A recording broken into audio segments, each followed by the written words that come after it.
Where's God when you're hurting? You've prayed, but you can't hear nothing and nothing's changed. Do you know what I've realised in my walk with Christ after over all these years is that I found that when I look back in my life, I can see God through the dark times of my life, because we need to understand that God is closest to the brokenhearted. When your heart is broken, God is right there with you.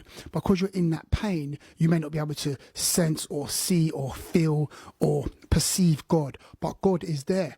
That's the reason why I'm saying, if you look back in your life when you went through dark times, you will see God clearly moving in those situations, moving in the circumstances, answering prayer, but you couldn't see it back then because of the mindset, because of where you were.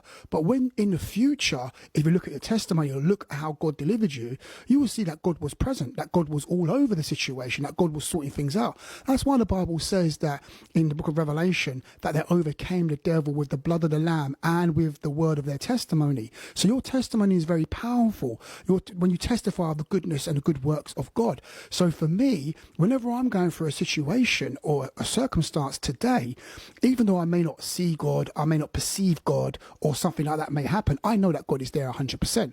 Why? Because I've been through these things before and God was present. So God is there. God is making a way. God is opening the door. God is answering prayer. God is changing things. God is making a way. He's doing things behind the scenes for your good. God's thoughts towards you are good and not of evil. Okay, they're of good. So God is working in the background, working out and working things out for you.